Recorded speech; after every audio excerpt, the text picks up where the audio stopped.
Hey Rebel Rouser, I'm Alan Voivod and this is Star Wars 7x7.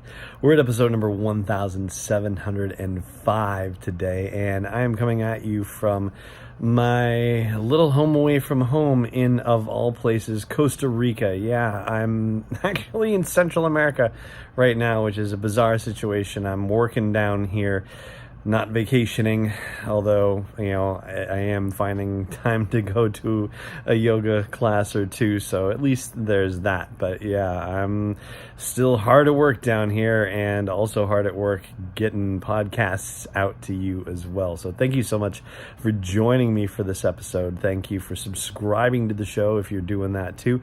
Thanks also to the patrons who are making the show possible by supporting me and Star Wars 7x7 in this almost 5 years on endeavor at patreon.com/SW7x7.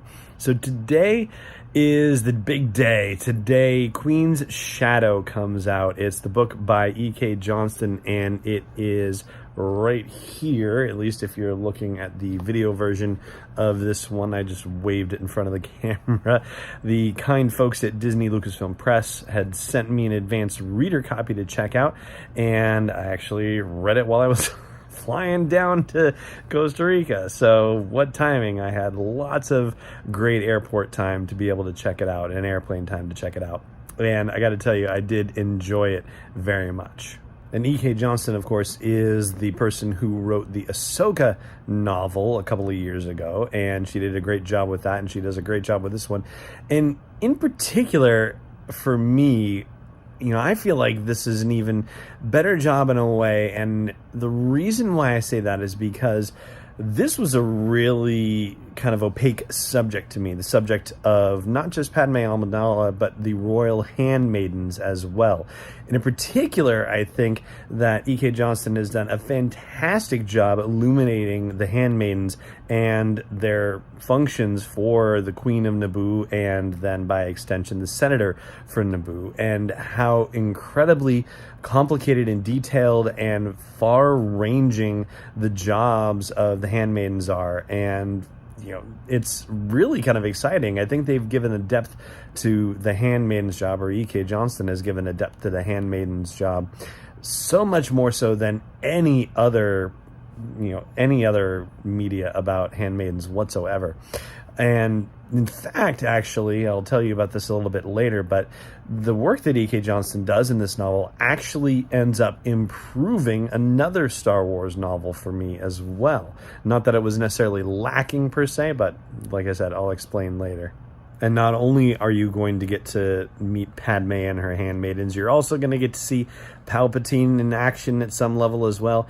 There are a lot of familiar characters that are going to show up in here, and one in particular who we'll talk about. Actually, I think I'm going to dedicate one of the podcasts this week just to this character, because this character keeps popping up, and it's rather interesting to see this character appearing multiple times when we never got to see this character on screen. And now the fine folks at Lucasfilm are really kind of developing this character more and more over the years. And yeah, it's an interesting choice, and I want to explore it a bit. So there are a lot of surprises to be revealed, a lot of hints and winks at events that are going to happen in the future, and that's kind of fun, because naturally, of course, we all know what happens down the line, and to see these little foreshadowing things being built into it is always a neat little thing too.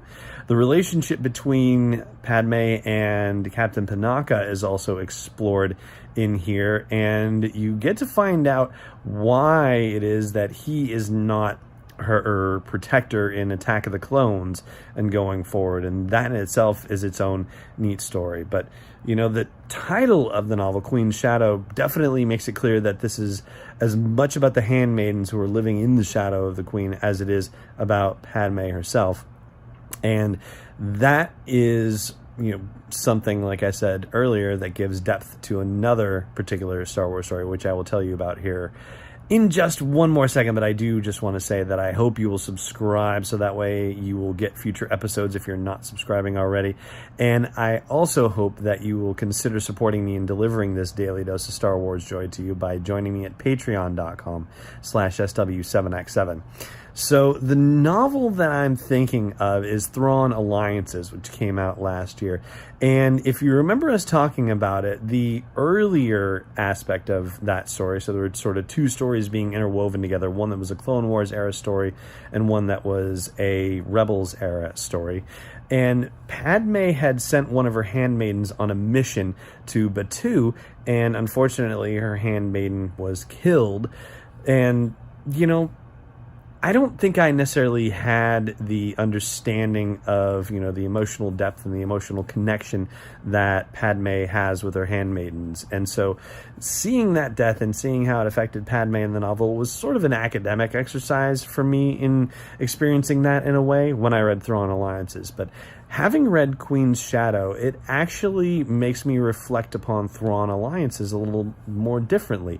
It actually makes the scenes where Padme is following up on what her handmaiden was up to and then discovering her corpse, and you know, it makes it all the more poignant, actually. So it was rather, you know, a neat trick to have this novel actually provide additional emotional depth, not just to, you know, the experience of the characters, but also to the experience of the characters in other media as well.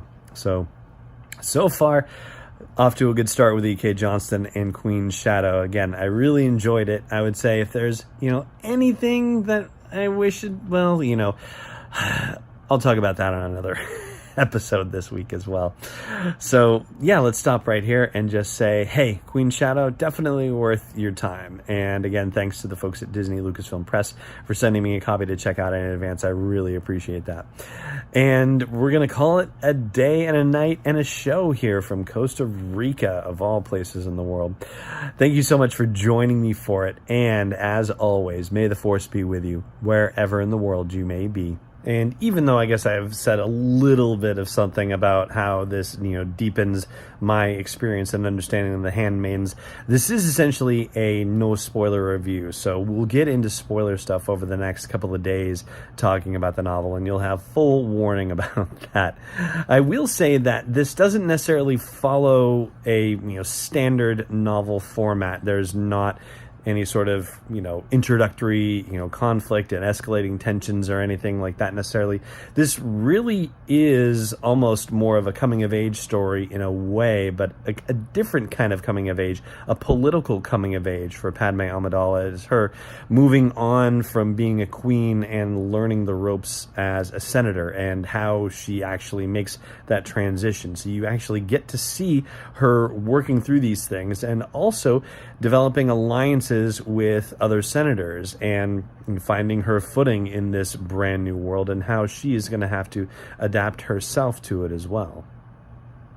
This podcast is not endorsed or sponsored yet by Lucasfilm Limited, Disney, or 20th Century Fox. It is intended for entertainment and information purposes only. Star Wars, the Star Wars logo, all names and pictures of Star Wars characters, vehicles, and any other related Star Wars items are registered trademarks and/or copyrights of Lucasfilm Limited or their respective trademark and copyright holders. May the Force be with them. All original content is copyright 2019 by Star Wars 7x7. We hope you love it.